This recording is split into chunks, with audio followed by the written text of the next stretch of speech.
一般這對手，純屬比心偷。與身邊來到適當時候，相反方向去守，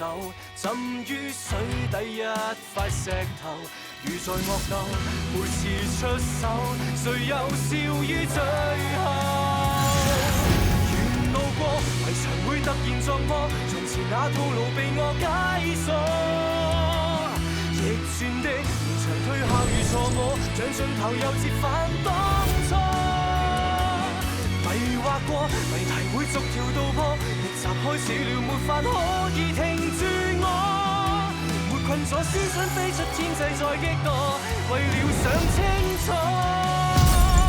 尋一個結果。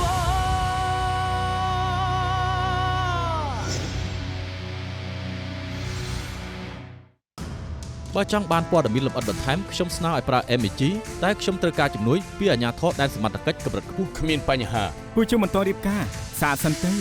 ពេលវេលាស្លាប់នៅចន្លោះឆ្នាំ1993ទៅ1995ហេតុអីឃាតករមិនបំផ្លាញសាកសមបន្ទាប់ពីសម្លាប់នាងរួយលោកសិនរកឃើញហើយហួងសានសាន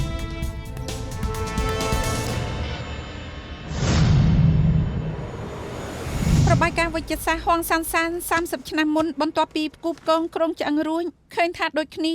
បញ្ជាក់បានអត្តសញ្ញាណអ្នកស្លាប់ហើយសំណាងកាបូបជាប់នៅកលិតជ្រៅ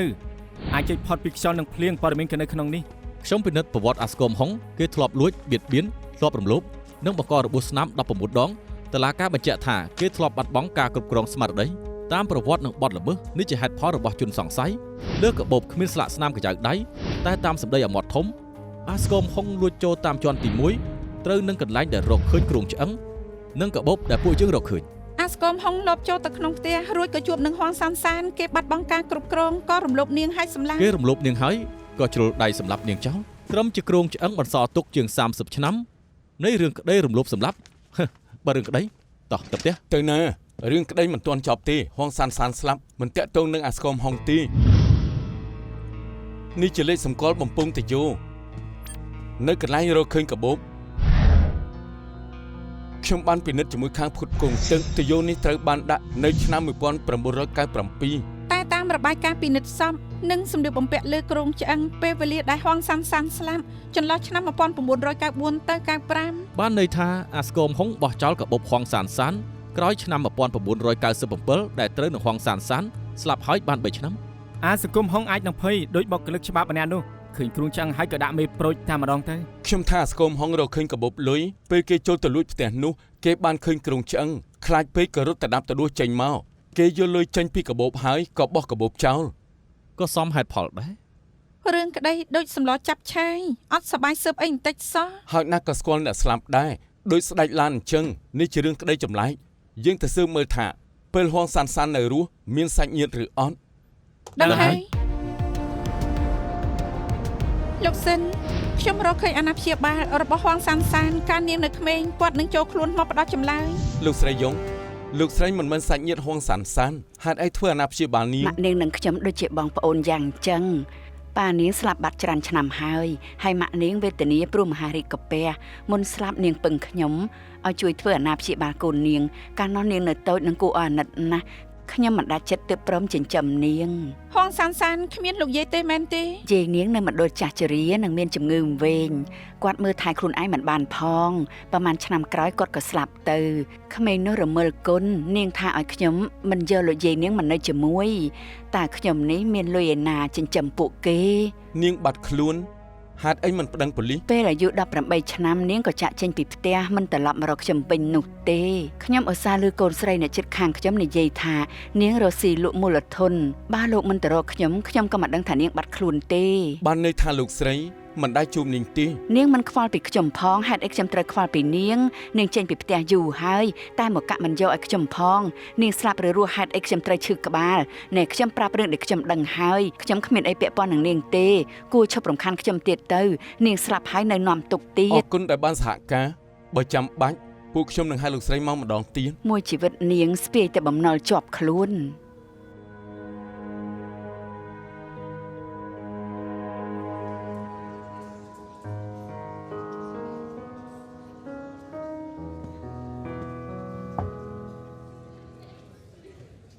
ញ៉ាំសណ្តែកក្រហមកន្លុកជួយឲ្យអារម្មណ៍ស្រស់ស្រាយ ហេតុអីដឹងពេលដែលខ្ញុំមិនសប្បាយចិត្តតែងតែផឹកសណ្តែកក្រហមកន្លុកអញ្ចឹង ខ្ញុំទេនាងធ្វើការក្បែរខ្ញុំច្រើនឆ្នាំរាល់ពេលស៊ើបក្តីពាក់ព័ន្ធទំនាក់ទំនងតែងតែផឹកសណ្តែកក្រហមកន្លុក កាលខ្ញុំនៅតូចប៉ាម៉ាក់ខ្ញុំចំណាយពេលច្រើនធ្វើការនៅចិនដេកគោងខ្ញុំរស់នៅជាមួយអ្នកមីងតែខ្ញុំសំណាងជាងហួងសានសានពូមីងស្រឡាញ់ខ្ញុំណាស់តែទាស់ត្រង់ថាពួកគាត់មិនមែនប៉ាម៉ាក់ខ្ញុំមួយខែទៅមកលេងខ្ញុំម្ដងនិងធ្វើទឹកនេះឲ្យខ្ញុំញ៉ាំ នេះជារឿងហេតុពីក្រោយទឹកសណ្តែកក្រហមកន្លុក ហួងសានសានអស់ពីគ្រួសារទៅគ្មានអ្នកណាទេគួរអាណិតណាស់ថែមទាំងស្លាប់របៀបនេះទៀតលោកសិនលោកគិតថាខ្ញុំមានមនោសញ្ចេតនាពេកនិងគ្មានវិជ្ជាជីវៈទេ ខ្ញុំថាដែលនាងអង្គុយសម្លឹងចានបាយនេះមានវិជ្ជាជីវៈណាស់កាលពីពេលខ្ញុំកាន់រឿងក្តីបំបែកខ្លាខ្ញុំស្ទើរតែល្មើសគ្រប់ច្បាប់ក្នុងអង្គភាពប៉ូលីស ប៉ូលីសដូចសាមញ្ញជនអញ្ចឹងមានរឿងក្តីខ្លះដែលយើងខ្វល់ខ្វាយខ្លាំងមិនអាចបំភ្លេចបានអ្វីដែលត្រូវធ្វើមិនត្រូវមកអង្គុយសង្កត់កើតទុកបើពិតជាមិនអាចបំភ្លេចរយុទ្ធធម៌ជូននាងឲ្យបាន ខ្ញុំយល់ហើយរឿងក្តីក្រងឆ្អឹង30ឆ្នាំនេះខ្ញុំនឹងប្រឹងគុណនឹង30ដង ណា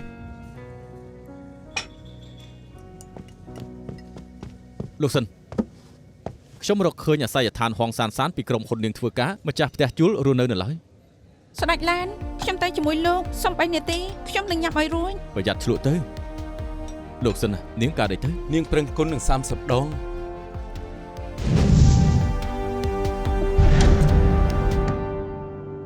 លោកវ៉ានបន្ទប់នេះពីមុនកូនស្រីលោកនៅមែនទេ មែនហើយពីមុនកូនស្រីខ្ញុំទៅរៀននៅបរទេសប្រពន្ធខ្ញុំប្រាប់ខ្ញុំឲ្យដាក់ជួលបន្ទប់នេះឲ្យគេបន្ទប់នេះពីមុនមានក្មេងៗមករស់នៅបន្តកន្ទុយគ្នា អញ្ចឹងលោកនៅចាំឈ្មោះអ្នកជួលឈ្មោះហងសានសានទេ ម្នាក់នេះប្រកាសជាចាំអ្នកផ្សេងដល់ខែគេបងលុយតែហងសានសានម្នាក់នេះបងលុយយឺតរហូតរំខានខ្ញុំទីរាល់ខែមានម្ដងនោះនាងអត់បង2ខែរួចនាងក៏បងឲ្យ1ខែថា3ថ្ងៃទៀតឲ្យខ្ញុំរួចក៏បាត់ខ្លួន នាងបាត់ខ្លួននៅពេលណា ដូចជាថ្ងៃដែលនាងបងលុយ1ខែឲ្យខ្ញុំចាំតិចខ្ញុំក៏ទុកដែរ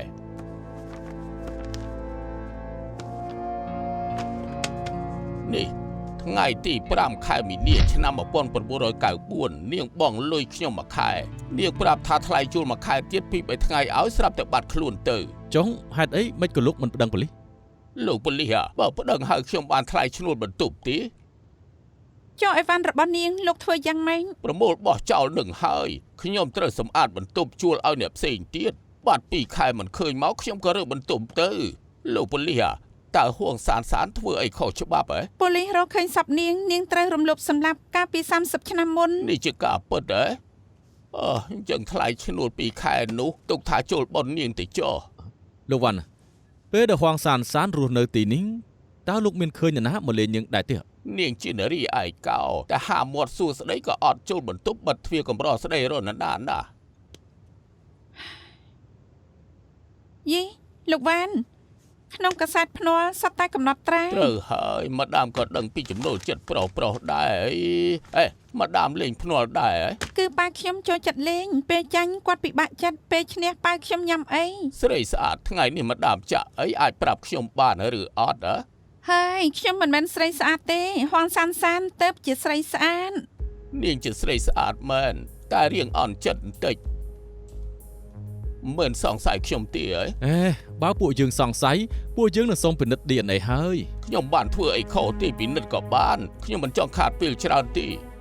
ខ្ញុំនឹងអាស្រ័យបានទៅនិយាយជាមួយនឹងម្ចាស់ជួលគាត់មិនគួរឲ្យសង្ស័យនោះទេ លើកចុងក្រោយដែលហងសានសានបងថ្លៃជួលគឺថ្ងៃ5មិនិនាឆ្នាំ1994ហើយនាងក៏បាត់ខ្លួនមិនឃើញមកវិញបានពីនៅក្រុមហ៊ុនដែលនាងធ្លាប់ធ្វើការក្រោយថ្ងៃ5មិនិនានាងមិនបានទៅធ្វើការទេ បុគ្គលិកបាត់ខ្លួនហេតុអីពួកគេមិនប្តឹងប៉ូលីស នោះមិនមែនជាក្រុមហ៊ុនធំពួកគេធ្វើការកិច្ចពន្ធគ្មានប្រាក់ខែសម្រាប់បុគ្គលិកគ្រប់គ្នាធ្វើយកចំណេញខ្លួនឯងអញ្ចឹងគ្មានអ្នកមកធ្វើការក៏គ្មានអ្នកខ្វល់ ខ្ញុំនឹងសរុបដំរីទាំងអស់ដែលប្រមូលបាន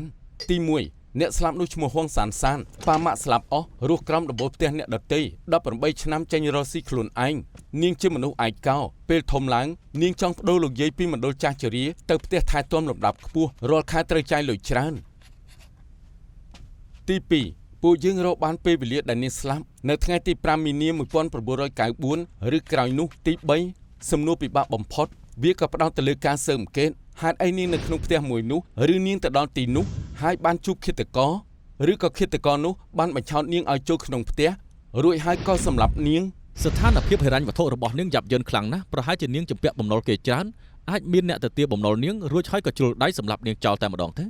ហួងសានសានធ្វើការផ្នែកវិនិយោគនាងត្រូវជួបនឹងភ្ញៀវគ្រប់ពេលអាចថានាងសំណាងមិនល្អត្រូវភ្ញៀវរោគចិត្តល្បួងឲ្យទៅជួបនៅក្នុងផ្ទះរួចហើយសម្លាប់ រឿងក្តីនេះ30ឆ្នាំជាងហើយទោះជាការប៉ាន់ស្មានត្រឹមត្រូវក៏រកភ័ស្តុតាងមិនបានគ្រប់គ្រាន់ដែរហេតុអីយើងមិនសុំជំនួយពីប៉ូលីសចិត្តវិទ្យាទៅនៅអឺរ៉ុបនិងអាមេរិកពួកគេពឹងផ្អែកលើវិធីសាស្ត្រអង្កេតអក្រិតជនសម្រាប់រឿងក្តីលំបាកពួកគេវិនិច្ឆ័យយកអត្តចរិតជនល្មើសបរិស្ថានរស់នៅនិងការងារក្រុមផ្ដល់សេវាចិត្តសាស្ត្រដុកទ័រគូប្រហែលជាអាចជួយបានក្រុមផ្ដល់សេវាចិត្តសាស្ត្រមានបញ្ហាមែនទេគ្មានទេ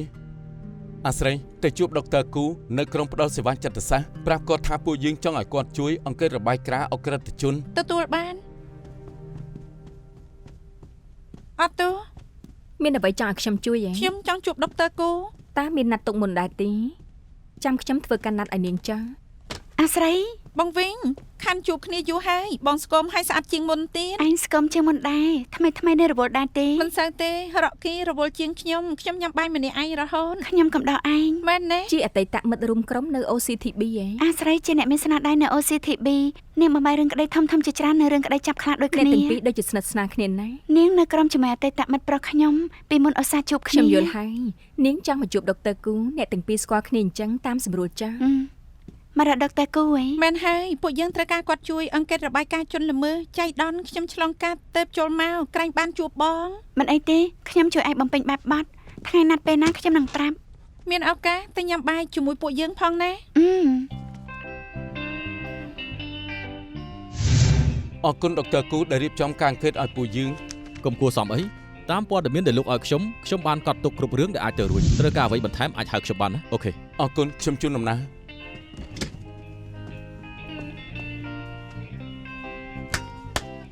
អស់ចាំមែនដុកទ័រគូម្នាក់នេះល្អទោះ របាយការណ៍សរសេរថាឃាតករមានអាកប្បកិរិយាប្រភេទខ្ពង់ខ្ពស់គៀបសង្កត់ផ្លូវភេទក៏ខ្ពស់ជាធម្មតាគេមកពីមនុស្សកម្រិតទាបហើយដូចជាមិនស៊ីគ្នាសោះ នៅមានទៀតគាត់មិនច្បាស់ទេថា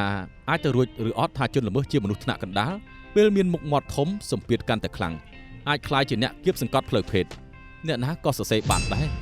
ចំណុចចុងក្រោយទើបពិសេសខ្លាំងមុខមាត់ក្នុងសង្គមកាន់តែខ្ពស់សម្ពាធគឺកាន់តែខ្លាំង យ៉ាងណាគាត់សរុបទាំងថ្នាក់ខ្ពស់ថ្នាក់កណ្ដាលថ្នាក់ទាបសមជាអ្នកជំនាញពិតមែនរាល់អ្វីដែលគាត់សរសេរគ្រប់គ្នាសិតតែដឹងនឹងយល់ មិនអាចថាអញ្ចឹងទាំងស្រុងទេដុកទ័រគូថាហើយគាត់កត់ចូលតែអ្វីដែលអាចទៅរួចមិនអត់ប្រយោជន៍ទាំងអស់ទេយើងអាចស៊ើបឃាតករជាអ្នកដែលមិនដូចជាជនរំលោភនិងឃាតករ មិនដូចជាជនរំលោភនិងឃាតករយ៉ាងម៉េចទៅ មិនថាគេមានប្រវត្តិប្រព្រឹត្តបទល្មើសឬអត់មិនថាឋានៈឬប្រវត្តិអ្វីដរាបណាតាក់ទងជាមួយនឹងរឿងក្តីពួកយើងត្រូវតែស៊ើបអង្កេត ដូចរឿងមកជុលក្នុងបាតសមុទ្រអញ្ចឹង មិនទាំងស្រុងទេយើងមានតម្រុយខ្លះដែរតាធ្វើការពិនិត្យគ្រប់រឿងក្តីដែលកើតឡើងនៅសប្តាហ៍ថ្ងៃទី5មីនាឆ្នាំ1994នៅសៃកុង ថាម៉េច ហេតុអីប្រតិកម្មម្លេះ រឿងក្តីកាលពី30ឆ្នាំមុនមិននៅក្នុងកុំព្យូទ័រទាំងអស់ទេបានន័យថាយើងត្រូវរកម្ដងមួយច្បាប់នៅបន្ទប់ដាក់ឯកសារ លោកសិនណាក្នុងមួយសប្តាហ៍ហើយណាក៏មានរឿងក្តី 3-400 ដែរ ទុកចិត្តចុះខ្ញុំនឹងទុកពេលឲ្យរក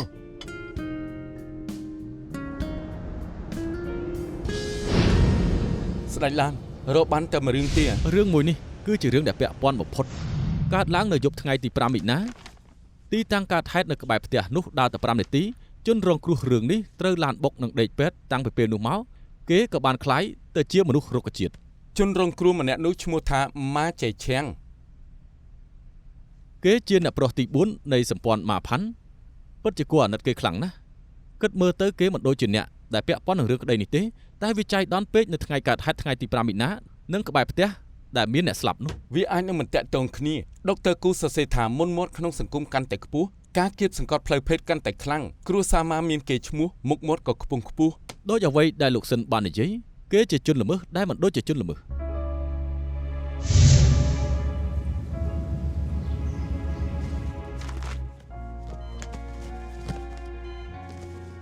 ខួរក្បាលលោកម៉ាខូចខាតដោយសារតែគ្រោះថ្នាក់ឡានរបួសដល់ឆ្អឹងខ្នងនាំឲ្យពិការមួយតួខ្លួនប្រព័ន្ធប្រសាទគាត់ធ្វើការគាត់ដឹងខ្លួនតែគ្មានការភ្ញួចដូចជាការសន្លប់ធំមួយនិយាយឲ្យស្រួលស្ដាប់គាត់ដឹងខ្លួនតែមិនដឹងអី ចុះគេអាចឆ្លើយសំណួរដោយការព្រិចទី អ្វីត្បិតភ្នែកគាត់បើកតែគាត់មិនអាចទទួលដឹងពីស្ថានភាពជុំវិញខ្លួនដូចជាមនុស្សទូទៅឡើយគាត់មិនលេបមិនព្រិចដោយឯងឡើយ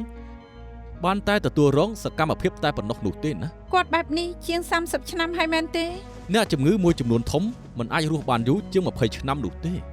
តែស្ថានភាពលោកម៉ាមានលក្ខណៈពិសេសរាងកាយគាត់ទន់ខ្សោយនិងមានភាពស្មុគស្មាញច្រើនតែកម្លាំងនិងភាពស្វាហាប់ពិតជាខ្លាំងទើបគាត់អាចរស់នៅបានយូរ អរគុណលោកគ្រូប៉ែនគុណមិញ ម៉ាជាឈៀងខ្លាចជាមនុស្សរុក្ខជាតិ30ឆ្នាំដោយសារគ្រោះថ្នាក់ឡានអាចទៅរួចដែលគាត់មិនអាចបំផ្លាញស័ក្តិសម អ្នកប្រុសទី4នៃតកូលម៉ាជាអ្នកចំនួនទី2គ្មានកូនស្នងគ្រួសារគេមិនបានឲ្យកាន់ជំនួញត្រូវរស់នៅដោយពឹងទ្រព្យគ្រួសារបងប្អូនរបស់គេទាំងអស់សុទ្ធតែមានជំនួញក្នុងដៃគេប្រហែលជាពិបាកចិត្តខ្លាំងហើយ បើខ្ញុំប្រាប់ថាឈាមរបស់ម៉ាជេឆាំងជាក្រុម AB នោះ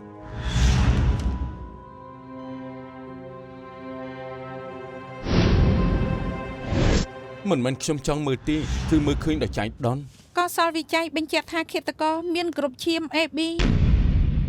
ហុងកុងអ្នកឈាម AB មានតែ 7% ប៉ុណ្ណោះ គេជាគោលដៅស៊ើបរបស់យើង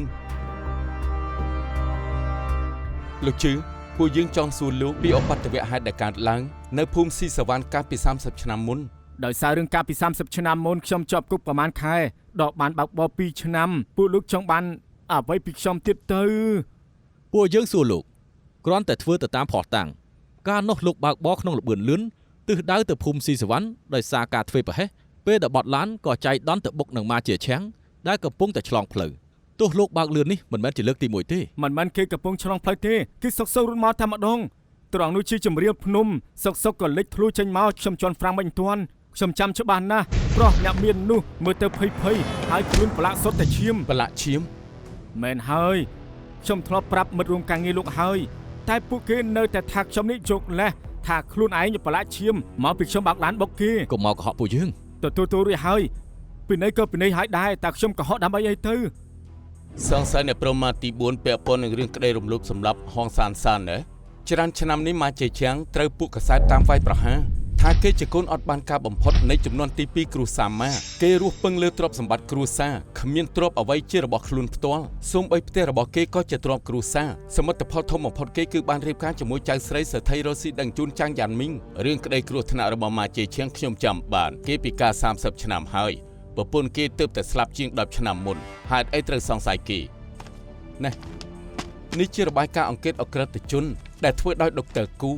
ក្នុងនេះថាបើមនុស្សម្នាក់ស្ថិតក្រោមសម្ពាធធ្ងន់ធ្ងររយៈពេលយូរគេនឹងខ្លាចជាអ្នកចូលចិត្តគៀបសង្កត់ផ្លូវភេទនិងហ៊ានធ្វើរឿងដែលស្មានមិនដល់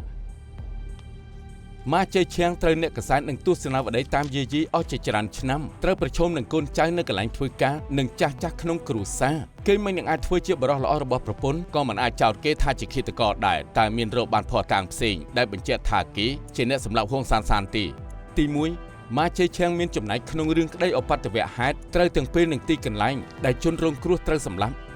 ទី2អ្នកដែលបើកឡានបុកគេប្រាប់យ៉ាងជឿជាក់ថាគេស្រាប់តែរត់ចេញមកក្នុងសភាពភ័យខ្លាចថែមទាំងខ្លួនប្រឡាក់ឈាមទៀតទី3ទាំងឈាមរបស់គេនិងគំរូដែលរកបានក្នុងស៊ីម៉ង់នៅកន្លែងកើតហេតុជាក្រុម AB អ្នកមានឈាម AB នៅហុងកុងមានតែ 7% ប៉ុណ្ណោះសិនណាលោកធ្វើការយូរហើយរបៀបធ្វើការខ្ញុំដឹងច្បាស់លោកសន្និដ្ឋានបែបនេះដោយសារមិនទាន់រកបានភស្តុតាងម៉េចត្រូវការខ្ញុំទៅធ្វើទេសង្ឃឹមថាលោកជួយរកភស្តុតាងបើអាចយកបាន DNA ម៉ាជេឆាំងមកផ្ទៀងផ្ទាត់គំរូក្នុងស៊ីម៉ង់យើងនឹងដឹងថាមានរឿងអីលោកក៏ដឹងមិនអាចបង្ខំនរណាឲ្យធ្វើតេស្ត DNA ទេខ្ញុំដឹងគេជាមនុស្សរុក្ខជាតិយើងត្រូវសុំសិទ្ធិពីគ្រួសារគេចង់ឲ្យខ្ញុំជួយលោកទៅរកគ្រួសារម៉ាទាល់តែជាមនុស្សមានឋានៈដូចជាលោកទើបអាចបញ្ចុះបញ្ចូលគ្រួសារម៉ាបានអញ្ចឹងតើបានជារបាយការណ៍ច្រើនម្លឹងកំពុងបញ្ចុះបញ្ចូលខ្ញុំព្យាយាមអស់លទ្ធភាពហើយអាចបំបែករឿងក្តីនេះបានឬអត់មានតែពឹងលើលោកម៉ហើយ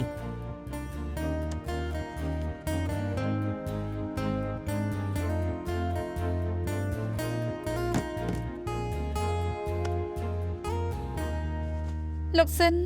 ហេតុអីយើងមិនហៅអ៊ំស្រីនិងក្មួយម៉ាចេឈាំងទៅជួបនៅប៉ុស្តិ៍ប៉ូលីស អ៊ំស្រីរបស់ម៉ាជ័យឆាំងជាមេដឹកនាំនៃគ្រួសារម៉ាលោកមកខំប្រឹងប្រែងណាស់ទម្រាំតែគាត់ព្រមឲ្យពួកយើងចូលជួបគាត់ជួបមនុស្សយ៉ាងច្រើនណាស់តែ3នាក់ប៉ុណ្ណោះទេដឹងពិបាកហើយនៅហ៊ានសុំឲ្យខ្ញុំប៉ាកបាយទៀតទេឮហើយនៅ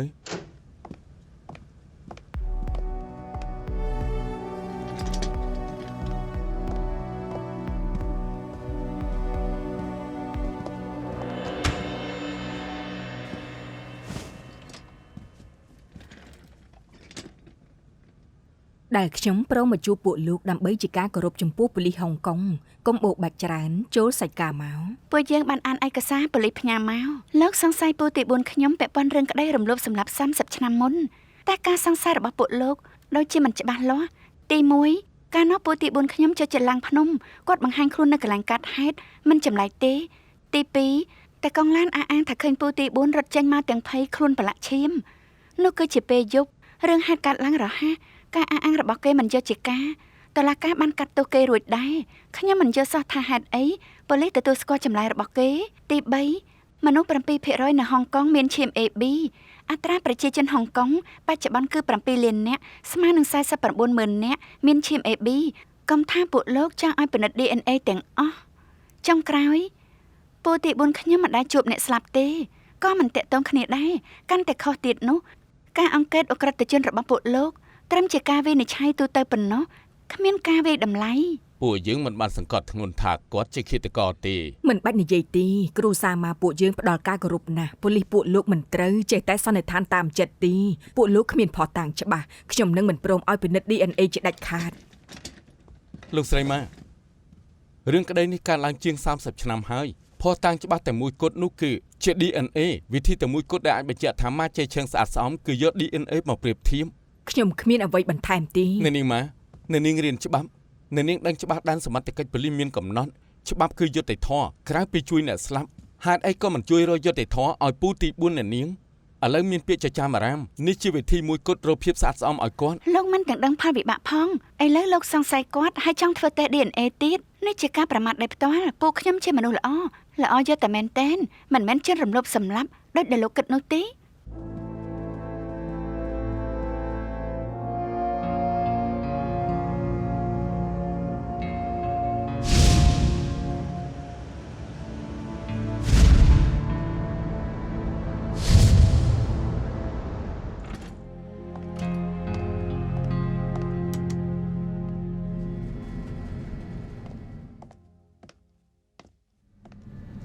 ខ្ញុំបានព័ត៌មានផ្ទៃក្នុងមកថាជនល្មើសក្នុងរឿងក្តីគ្រងឆ្អឹង30ឆ្នាំមុនជាអ្នកប្រុសទី4នៃគ្រួសារម៉ាតែពួកគេជាអ្នកមានថែមទាំងមានអំណាចខ្លាំងពួកគេកំពុងព្យាយាមបិទបាំងព័ត៌មាន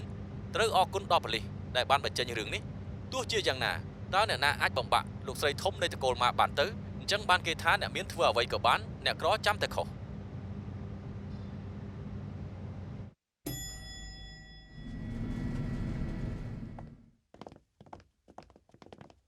អ្នកនាងម៉ាខ្ញុំនៅចាំនាងបាននាងគឺជាប៉ូលីសដែលខ្ញុំជួបកាលពីលើកមុននោះខ្ញុំសុំនិយាយតែពីអ្នកបានទេនាងកតញ្ញូនឹងការងារមែនមករកខ្ញុំនៅកន្លែងធ្វើការរាល់ថ្ងៃខ្ញុំឲ្យលេខាខ្ញុំដេញនាងចេញនាងបែរជាមកចាំនៅ lobby ម្ដងបើថ្ងៃនេះខ្ញុំមិនឆ្លងកាត់ lobby ឲ្យសម្ដៅទៅចំណតឡាននាងក៏មិនបានជួបខ្ញុំដែរថ្ងៃនេះមិនជួបស្អែកខ្ញុំមកទៀតខ្ញុំនឹងមករហូតបានជួបខ្ញុំព្រមមកអង្គុយនៅត្រង់នេះមិនមែនមកពីនាងចាំយូរទេខ្ញុំចង់បញ្ជាក់ថាខ្ញុំនឹងមិនឲ្យនាងពិនិត្យ DNA ពូទី4ខ្ញុំឡើយប្រាប់លោកនាងទៅថាវិធីនេះមិនបានផលនោះទេដែលខ្ញុំមកលោកនាងខ្ញុំមិនបានដឹងទេបើយល់ថាសកម្មភាពខ្ញុំជាការរំខាននោះអ្នកនាងអាចប្តឹងខ្ញុំបានតែខ្ញុំនៅតែរងចាំអ្នកនាងចង់ឡើងតំណែងយ៉ាងនេះខ្ញុំនិយាយត្រង់ចុះអ្នកស្លាប់នោះគឺដូចខ្ញុំ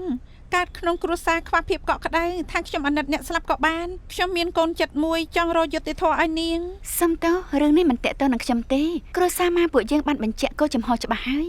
តែខ្ញុំយល់ថាអ្នកនាងខុសពីលោកស្រីម៉ានាងសម័យមែនទេ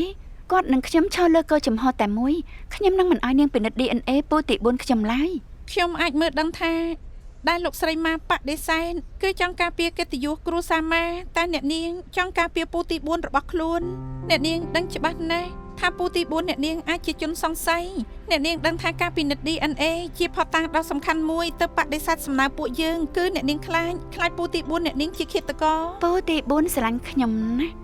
ខ្ញុំនឹងមិនព្រមឲ្យនរណាធ្វើបាបគាត់ទេ ចុះការដែលគ្រប់គ្នាវិនិច្ឆ័យទោសគាត់លើបណ្ដាញសង្គមនោះពួកគេថាពូអ្នកនាងជាឃាតកររំលោភសម្លាប់ពួកគេហ៊ានថាដោយមិនសំចៃមាន់ពួករលុយតាមអ៊ីនធឺណិតកាន់តែយ៉ាំប្រឌិតរឿងទាំងមិនដឹងខ្យល់អីនិយាយថាគ្រួសារម៉ាប្រើលួចបាត់ព័ត៌មានបានអ្នកនាងនៅស្ងៀមមិនធ្វើអីគេនឹងគិតថាពូទី4អ្នកនាងជាឃាតករពិត ខ្ញុំមិនអាចខាត់ពួកគេមិនឲ្យគិតទេ តែអ្នកនាងអាចបានអ្នកនាងជឿថាពូរបស់អ្នកនាងជាមនុស្សល្អឲ្យពួកយើងពិនិត្យ DNA បំភ្លឺរឿងឲ្យបានច្បាស់នេះជាវិធីតែមួយដែលអាចការពារកិត្តិយសគាត់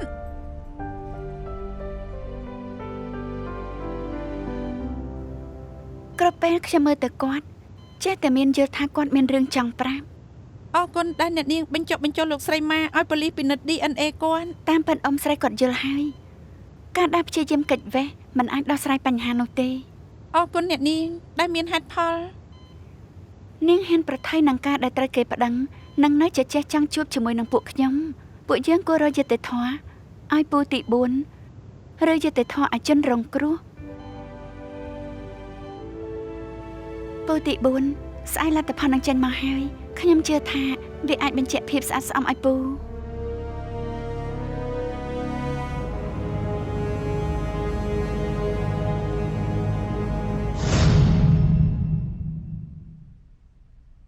លោកមក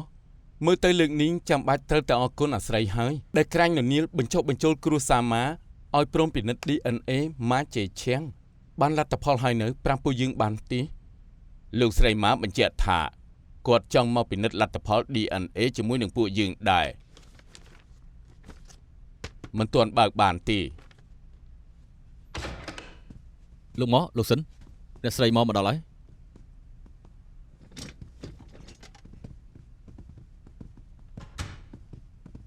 លោកស្រីម៉ា លោកមកលើកមុនឲ្យខ្ញុំសុំទោសផងសូមអធិស្ឋាន ខ្ញុំយល់ច្បាស់ពីអារម្មណ៍លោកស្រីកុំបារម្ភអី អរគុណ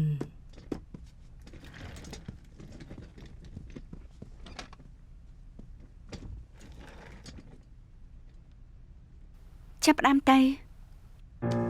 សិន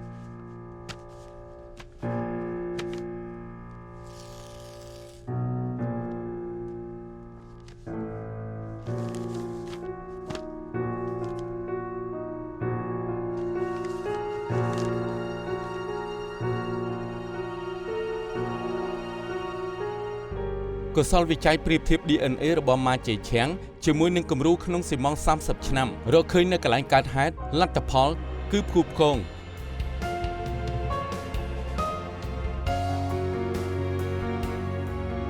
ផ្អែកលើភស្តុតាងប្រយោលនិងការសន្និដ្ឋានមានមូលហេតុម៉ាជេឈៀងគឺជាឃាតករដែលរំលោភនឹងសម្លាប់ហួងសាន់សាន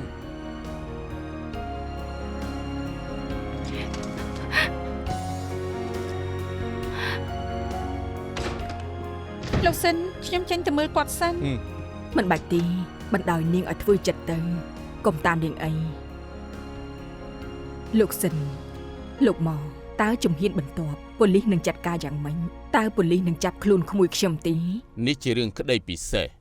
នីតិវិធីបន្ទាប់ត្រូវពិភាក្សាជាមួយផ្នែកយុត្តិធម៌សម្រាប់យ៉ាងណាពួកយើងនឹងជូនដំណឹងដល់លោកស្រីភ្លាម ផ្នែកយុត្តិធម៌សម្រាប់ថាម៉េចម៉ាជេឈៀងមានទោស តាមស្ថានភាពម៉ាជេឈៀងពេលនេះផ្នែកយុត្តិធម៌បានសម្រេចថាមិនចោទទោសគេទេ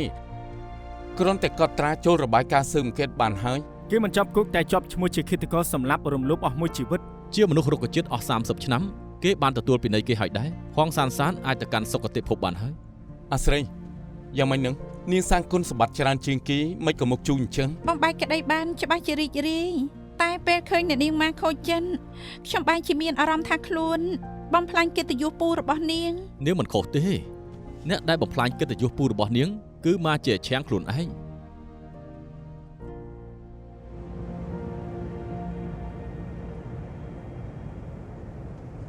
អង្គុយមកហេតុអីមករកខ្ញុំ អ្នកនាងម៉ាខ្ញុំមកទីនេះចង់ប្រាប់ថា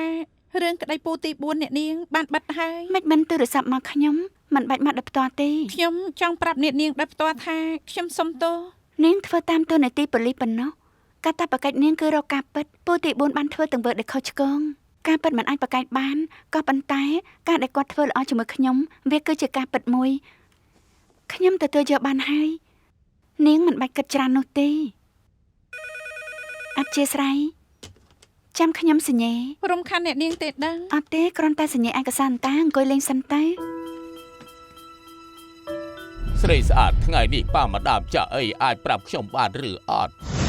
បិចអ្នកនាងប្រណិនជាបិចកំរនណាស់ នាងនៅក្មេងច្បាស់ណាស់ថាមិនស្គាល់ brand vendor ពួកយើងជាអ្នកចាស់ចាយ brand នេះច្រើនទសវត្សរ៍ហើយកាលនោះម្ដាមថ្លៃដល់ទៅ 1000 គុណភាពរបស់វាល្អណាស់តែតោះត្រង់ថ្លៃខ្លាំងអ្នកមានប្រើមិនច្រើនទេបិចនេះគឺពូទី4ឲ្យខ្ញុំកាលនោះគាត់កាន់នៅខាងផ្នែកចាស់ចាយខ្ញុំប្រើវាតាំងពីយូរហើយ ខ្ញុំទៅនឹកឃើញថាមានការងារបន្ទាន់លាសិនហើយលោកសិនរឿងក្តីរំលោភសម្រាប់បិទមិនទាន់បានខ្ញុំរកបានតម្រុយថ្មីប្រហែលសាច់រឿងខុសគ្នាលោកបានបិច brand vendor នេះជារបស់លោកឯង ច្បាស់ជារបស់ខ្ញុំ អញ្ចឹងលោកទិញវាពេលណាកន្លែងណាឲ្យថ្លៃប្រមាណដែរ យូរណាស់ហើយខ្ញុំមិននឹងចាំបានទៅ លោកនិយាយប្រាប់ពួកយើងតាមត្រង់មកបើដឹងថាលោកនិយាយកុហកនឹងមានទោសកាន់តែធ្ងន់ណា លោកប៉ូលីស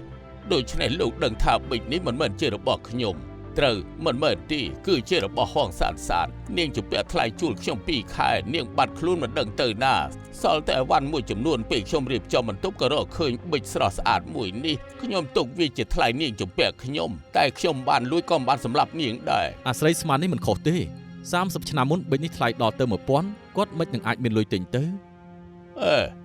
ប៊ិចតូចមួយសោះអញ្ចឹងតើបាននាងស្រឡាញ់វាណាមិនស្រួលវាជាកាដូមិត្តប្រុសឲ្យក៏មិនដឹង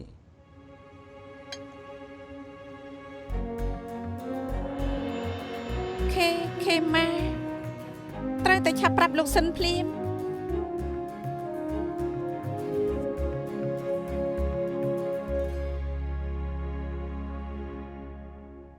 មិនខុសទេនេះជាបិចរបស់ពូទី4ខ្ញុំខេម៉ាតំណាងឲ្យឈ្មោះគាត់ម៉ាជាឆាងតែមិនក៏នាងមានវា តាមពិតទៅដែលពួកយើងយកប៊ិចនេះមកគឺដើម្បីចង់បញ្ជាក់ពីរឿងមួយប៉ុណ្ណោះ ជារឿងអ្វីទៅ 30ឆ្នាំមុនម៉ាជ័យឆាងរៀបការរួចហើយមែនទេ មែន លោកម៉ាក្រៅពីមានចាងយ៉ានមីងជាប្រពន្ធតើគាត់មានស្រីក្រៅទេ តើពួកលោកចង់បានអ្វីចោទគេរំលោភសម្លាប់មិនទាន់គ្រប់គ្រាន់នៅចង់ចោទថាគេមានទំនាក់ទំនងខាងក្រៅទៀតទេ ហេតុអីសួរសំណួរនេះថ្មីត្បិតការខ្ញុំនៅក្មេងតែខ្ញុំជឿថាពូទី4ស្រឡាញ់ប្រពន្ធណាប្រពន្ធគាត់ទៅណាគាត់ទៅនឹងពួកគាត់ជាគ្រួសាររីករាយ ពួកយើងគ្រាន់តែចង់ដឹងការពិតពួកយើងដឹងថាម៉ាជ័យឆាងពាក់ព័ន្ធនឹងការស្លាប់ហងសានសានតែមូលហេតុដែលគេសម្លាប់មិនចង់ដឹងទេ មិនខុសទេរាល់បំបាច់ផតាំងរាល់ការលំអិតនិងទំនាក់ទំនងអាចផ្លាស់ប្ដូរសេចក្តីសន្និដ្ឋានបាន លោកស្រីម៉ាលោកស្រីជំនាញរបស់ម៉ាជ័យឆាងខ្ញុំជឿថាលោកស្រីចង់ដឹងការពិតបំផុតទើបលោកស្រីអាចការពារកិត្តិយសគ្រួសារម៉ាបាន លោកនិយាយមិនខុសទេអាពីពីពីមិនបានរលូនដូចអ្វីដែលគ្រប់គ្នាបានឃើញឡើយសម្បកក្រៅពួកគេដូចប្តីប្រពន្ធដែលស្រឡាញ់គ្នាណាស់តែនៅក្រៅវាំងននមិនចឹងទេចៅស្រីសេដ្ឋីដឹកជញ្ជូនខ្ពង់ខ្ពស់ក្មួយប្រុសខ្ញុំធនទីមដោយសារគ្រប់គ្នាគិតថាពួកគេស័ក្តិសមទើបជ័យឆាងខំមាត់សង្កត់ចិត្តសម្ដែងតាម តើគាត់ពិតជាមានស្រីក្រៅមែនទេ មួយឆ្នាំមុនគេជួបគ្រោះថ្នាក់ខ្ញុំសម្គាល់ឃើញថាគេប្លែកខុសពីមុនខ្ញុំមានកូនចិត្តសង្ស័យថាគេអាចនឹងមានស្រីនៅខាងក្រៅតែស្រីនោះជាអ្នកណាខ្ញុំក៏មិនដឹងទេខ្ញុំឆ្លេចសួរនាំគេដែរគ្រួសារយ៉ាន់មីនគឺជាដៃគូរកស៊ីធំបំផុតរបស់គ្រួសារម៉ាគេមានស្រីក្រៅមិនអីទេតែគេត្រូវដឹងថាមិនគួរយកជាប់ បិចរបស់ម៉ាជាឆាំងនេះពួកយើងរកឃើញនៅបន្ទប់ជួលហងសានសាន ពេលនេះយើងមានហេតុផលជឿថាគាត់មានទំនាក់ទំនងជ្រាលជ្រៅជាមួយនឹងហងសានសានឬម្យ៉ាងទៀតរឿងក្តីនេះមិនមែនជាការរំលោភសម្លាប់អាចជាការសម្លាប់ព្រោះតែស្នេហា នៅតែគ្មានអ្វីខុសគ្នា គឺខុសគ្នានេះអាចបញ្ជាក់ថាពូទី4មិនមែនជាជនរោគចិត្តរំលោភសម្លាប់មនុស្សអរគុណអ្នកទាំងពីរ លោកសិនអរគុណ ជាការងាររបស់ខ្ញុំប៉ុណ្ណោះផោះតាំងរឿងក្តីមានកាន់តែច្រើនម៉ាជ័យឆាងលាក់បាំងពីប្រពន្ធទៅមានទំនាក់ទំនងជាមួយនឹងហងសានសាន នៅពេលដែលលោកស្រីម៉ាបានដឹងក៏បង្ខំឲ្យគេបែកគ្នាម៉ាជេឆាំងហៅហួងសានសានទៅជួបនៅផ្ទះក្នុងភូមិដើម្បីសុំបែកគ្នា តាមសម្ដីម្ចាស់បន្ទប់ជួលហួងសានសានស្រឡាញ់ប៊ិចរបស់ម៉ាជើឆាំងខ្លាំងណាស់បញ្ជាក់ថានាងមិនបានចង់បែកពីគេទាល់តែសោះនាងព្រមធ្វើគ្រប់យ៉ាងដើម្បីខាត់គេរួមទាំងការបកគលខ្លួនប្រាណផងដែរ មិនថាយ៉ាងណានាងនៅតែមិនព្រមបែកហើយម៉ាជាជាងកាន់តែមិនអាចប្រឆាំងនឹងបញ្ជាលោកស្រីម៉ាបានប្រហែលហួងសានសានគំរាមបោះអាក្រាតទំនាក់ទំនងម៉ាជាជាងបាត់បង់ការគ្រប់គ្រងក៏ជ្រុលដៃសម្រាប់នាង ក្រោយសម្រាប់នាងម៉ាជើជាងប្រឡាក់សុទ្ធតែឈាមហើយក៏រត់ចេញមកដោយផិតភ័យទ្វារបានបិទឲ្យស្វ័យប្រវត្តិដែលមានឧបករណ៍ជំនួយហើយជិតក៏បានជួបនឹងគ្រោះថ្នាក់ឡានបុកតែម្ដងទៅ គេមានរបួសធ្ងន់និងត្រូវពីការមកទួលខ្លួនខ្លាចជាមនុស្សរុក្ខជាតិហេតុនេះទើបគេមិនអាចត្រឡប់ទៅចាត់ការសាកសពអស់30ឆ្នាំកាន់តែមិនអាចចូលមកបកគលខ្លួន នេះជាការពិតដែលយើងសាររើបានពីភស្តុតាងដែលមានពួកយើងជឿថាមិនមែនរំលោភសម្លាប់គឺសម្លាប់ព្រោះស្នេហានេះជាដំណាក់កាលសន្និដ្ឋានមានហេតុផលបំផុតសិនរៀបចំធ្វើរបាយការណ៍បញ្ជូនទៅផ្នែកយុត្តិធម៌បាទរឿងក្តីក្រងឆ្អឹងទីបំផុតបានបិទហើយកន្លែងសម្ងាត់របស់នាងណៃណា មិនបាច់ជូនខ្ញុំទៅដល់ទីនោះទេទម្លាក់ខ្ញុំនៅហាងលក់ទំនិញផ្លូវកែងចូលផ្ទះលោកបានហើយរកគីចាំខ្ញុំនៅទីនោះ នាងនឹងរកគីពិតជាអស្ចារ្យមែនអាចរកឃើញកន្លែងញ៉ាំក្បែរផ្ទះខ្ញុំនៅទីនោះយូរហើយមិនដឹងថាមានកន្លែងនោះសោះ បាទឆ្ងាញ់ចាំនំលោកទៅដែរ មិនបាច់ទេអ្នកទាំងពីររីករាយចុះបាយមួយម្ហូបពីរខ្ញុំញ៉ាំបានហើយ ហើយកុំធ្វើខ្លួនដូចមនុស្សចាស់អីលោកនៅ single ត្រូវល្អជាមួយខ្លួនឯងឲ្យច្រើន នេះកំពុងចំអកឲ្យខ្ញុំឬខ្វល់ខ្វាយពីខ្ញុំ ច្បាស់ជាកំពុងខ្វល់ពីលោកហើយលោកគួរតែរៀនតាមបងវិញទោះជាគាត់ញ៉ាំបាយម្នាក់ឯងក៏គាត់ត្រូវតែញ៉ាំនៅហាងល្អៗដែរ ថ្មីនេះនាងឧស្សាហ៍ទៅផ្នែកសេវាចិត្តសាស្ត្ររកដុកទ័រគូបានជួបអាវិញទេ បានជួបខ្ញុំប្រាប់គាត់ថារកគីរវល់គ្មានពេលកំដរខ្ញុំញ៉ាំបាយគាត់ក៏បបួលខ្ញុំទៅញ៉ាំភ្លាម អាវិញរវល់ណាស់មានពេលញ៉ាំបាយជាមួយនាងដែរ គឺទាល់តែចាំពេលទៅជាមួយគាត់លើក្រោយទើបអាចដឹងរឿងលម្អិតបាន មិនបានឲ្យនាងសួរទេណានាងសួរខ្លួនឯងទេ ដឹងហើយខ្ញុំនឹងបារម្ភពីគាត់ជំនួសលោកសិនទុកចិត្តចុះ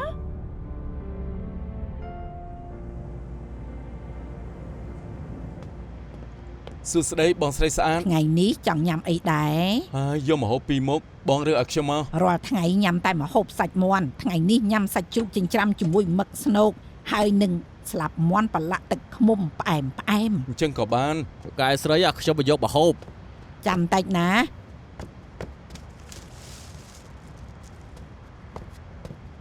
ណែ ហ៎ នាងធ្វើការនៅហាងក្បែរនេះប៉ុណ្្នឹងអាមិនដែរ ខ្ញុំញ៉ាំនៅហាងបងរហូតមិនដែលញ៉ាំនៅទីនោះទេមិនដឹងថាឆ្ងាញ់ឬអត់ទេ ហើយយ៉ាខ្ញុំគ្មានន័យបែបនោះទេខ្ញុំចង់សួរថានារីម្នាក់នោះតើយ៉ាងម៉េចដែរមើលនាងចោះទាំងស្អាតទាំងនៅក្មេងនាងឧស្សាហ៍មកសួរនាំលោកពីខ្ញុំណាស់មានឱកាសទៅញ៉ាំនៅហាងនោះផង ដេញភ្ញៀវទៅញ៉ាំហាងផ្សេងហាងបងបិទទ្វារមែនទេឬក៏ចិត្តខ្សែធន មាត់ស្អុយណាស់ឃើញតែមកញ៉ាំទីនេះរាល់ថ្ងៃឯកោគួរអាណិតខ្ញុំដឹងថាលោកនៅ single សាកតែញ៉ាំនៅហាងផ្សេងខ្លាំងក៏មិនខាតអីដែររកមនុស្សម្នាក់នេះរងាស់ស៊ុបឲ្យញ៉ាំទៅ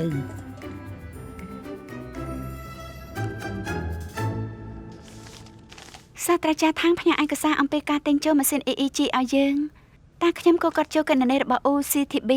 ឬគណនីរបស់យើង មិនមែនទាំងពីរហ្នឹងម៉ាស៊ីននេះមិនទាន់បញ្ជាក់ជាផ្លូវការមិនអាចទាញយកសំណងទេ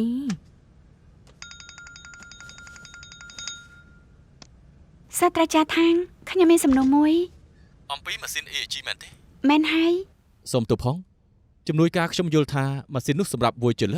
ទើបគេផ្ញើវិក័យប័ត្រទៅឲ្យនាងតាមពិតទៅវាជាកិច្ចការស្រាវជ្រាវខ្ញុំមិនសម្រាប់ប៉ូលីសទេ ខ្ញុំយល់ហើយខ្ញុំបានអានសេចក្តីលម្អិតម៉ាស៊ីននេះអាចអានរលកខួរក្បាលសួរសំណួរសាមញ្ញពិតឬមិនពិតខ្ញុំដឹងមុនថាលោកប្រើវាលើ Voice គ្មានបញ្ហាទេប៉ុណ្ណឹងបញ្ជាក់បានហើយ រំខានហើយបាយបាយ សូមទោសផងសាស្ត្រាចារ្យមើលចានេះគឺខ្ញុំប្រឡង midterm ខ្ញុំត្រូវធ្វើការវិភាគណាត់ជួបនឹងស្រាវជ្រាវព័ត៌មានទៀតណា គ្មានការដោះសារអ្នកណាក៏ធ្លាប់ខុសខ្ញុំទទួលស្គាល់តែបើធ្វើកំហុសដដែលជាការធ្វើប្រហែសហើយខ្ញុំមិនទទួលស្គាល់ទេចាំទុកក្នុងចិត្តទៅកុំធ្វើខុសទៀត ខ្ញុំដឹងហើយ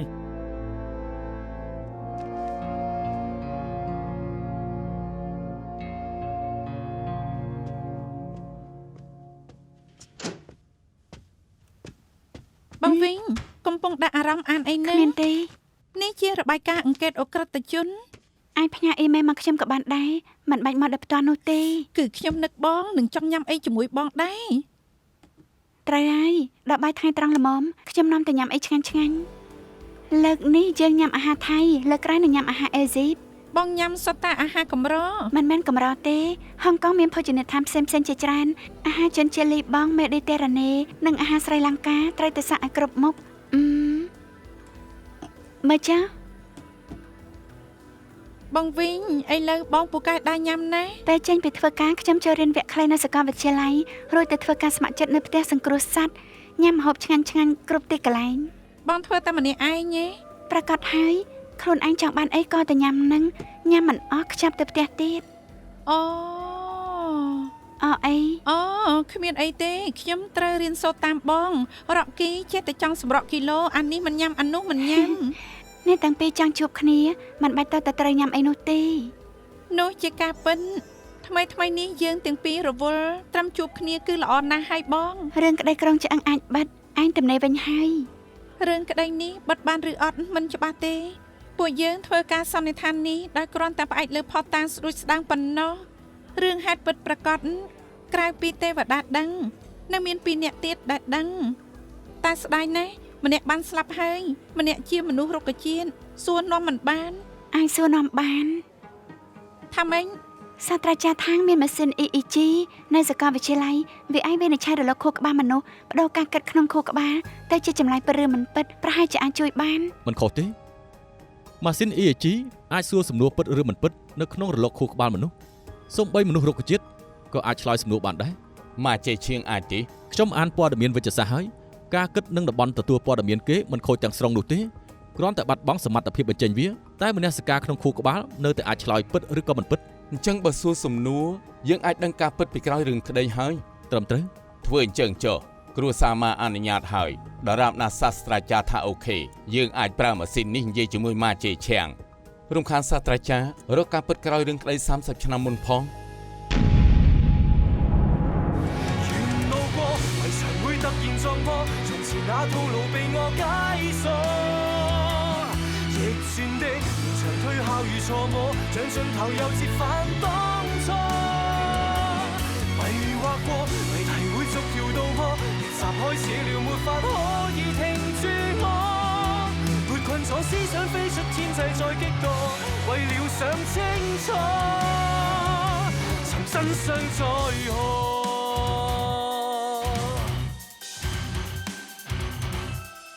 路過，圍牆會突然撞破，從前那套路被我解鎖。逆轉的連場推敲與錯摸，像盡頭再折返當初。迷惑過，謎題會逐條道破，逆襲開始了，沒法可以停住我。沒困咗思想飛出天際再激盪，為了